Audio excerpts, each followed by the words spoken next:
This is the Great Sudoku for AngryMarks.com. I'm coming at you on August the 4th. And we're going over the New Japan G1 Climax action that happened early this morning. Well, early this morning Eastern Time. I did wake up to watch it live at 5:30 in the morning. It took place, I think, at 6:30 local time in Japan. We're going to get right into the action today as we had an action-packed card. It was a B-block show, and the B-block always brings it. First, we'll get into the undercard, though. Match number one, interestingly enough, was not a tag match. We had David Finlay taking on Ryosuke Taguchi in a singles match. And surprise, surprise, Taguchi won, but it was not by an ass bump, and it was not by a Dodon. Actually, Taguchi, he tapped out David Finlay with a single-leg Boston Crab to get the win in your first match. So match number two of the card, we were back to tag team action. We had what I call the Black Trunk Brigade of Yohei Komatsu and Katsuyori Shibata taking on the Chaos B team of Yoshihashi and Toru Yano. And Yoshihashi gets the win in the fashion that Yoshihashi has been doing a lot of lately, which is a swanton bomb from the top turnbuckle. There was not much to write home about in this match. This was your basic opening type tag team match, and if there wasn't a singles match first, which was kind of odd, this would have been a perfect first match of the night. But yeah, there you go. The Chaos B team goes over the Black Trunks Brigade in this one. I was glad to see that Katsuyori Shibata did not win a match here, especially not with that stupid penalty kick after a sleeper finisher that he has. Match number three of the card was also a regular tag team match. The oddball team of Tetsuya Naito and Kushida took on Masquerada, Dorada, and Kota Ibushi. Now, you all know how much I dislike Tetsuya Naito's gimmick. Well, here is a surefire sign that Tetsuya Naito is not getting over as a heel with the New Japan fans. Naito starts off the match.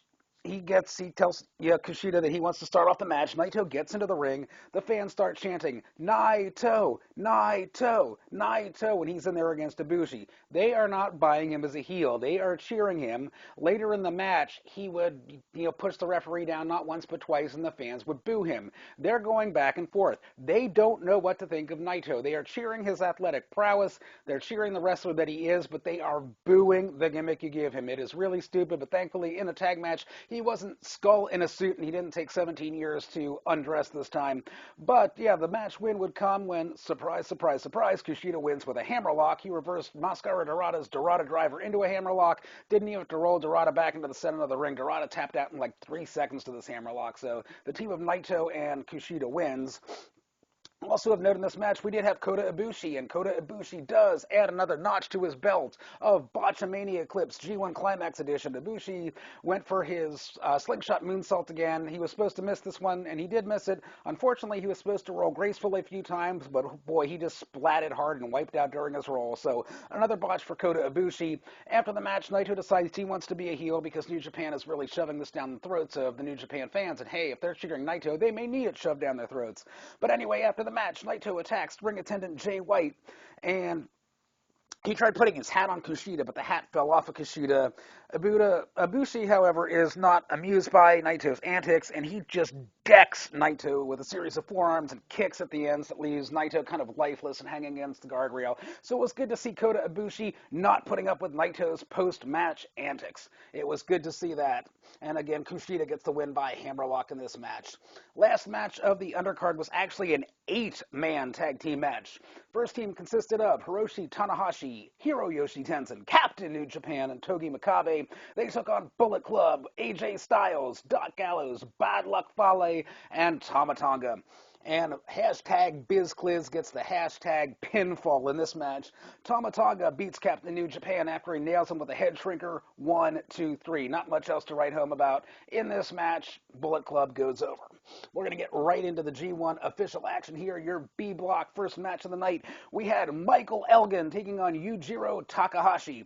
And boy, was this an awesome match. We had hardway suplex. We had Elgin hardway German suplex Takahashi into the turnbuckle buckle padding. It was amazing. And then Takahashi manages to release German suplex Elgin. Elgin did go for the Avalanche Falcon Arrow. However, this one was just as sloppy as every one Bobby Fish has ever, hit. But Elgin did manage to hardway Avalanche Falcon Arrow Takahashi, who kicked out at 2.85. And as Elgin has been winning in recent matches, at least in his last match, he beat Takahashi in the same fashion. Powerbombed him into the corner, picked him back up, got that helicopter spinning, powerbomb pin, and Michael Elgin gets the 1, 2, 3 pinfall victory over Yujiro Takahashi in your first G1 Climax B block action of the night. Match number 6 on the card, we had Satoshi Kojima taking on Tomoaki Hanma, the winless Tomoaki Hanma. And guess what? Tomoaki Hanma is still winless. That's right, Kojima pins Hanma following a lariat. The only really thing of note in this match was Tomoaki Hanma finally actually connected with a falling headbutt. Granted, it wasn't off the second or third turnbuckle. It was just rebounding off the ropes. But this has to be the first time in the G1 Climax I've actually seen Tomoaki Hanma in a singles match connecting with the headbutt. Unfortunately, it was Kojima going over him in this match. Match number 7 of the night, we had Blue Justice, Yuji Nagata, taking on Tomohiro Ishii. And boy, I am impressed with Yuji Nagata. He loses and he loses and he loses, but he never looks like a slouch. He's always in it to the very end, and that's exactly what happened in this match. Ishii did go over. He pinned Yuji Nagata following a very high-angle brainbuster, just drove him into the mat, pinned him 1, 2, 3. But Nagata didn't look soft, didn't look weak. He locked on some submission holds on Ishii. Ishii had to fight for every inch in this match and got a well-earned victory over Nagata in match number 7. Your co-main event of the night, match number 8, saw Carl Anderson taking on Kazuchika Okada. And boy, this match wasn't memorable for much. The finish was Okada reversing a Carl Cutter into a tombstone piledriver, Rainmaker Lariat, 1, 2, 3.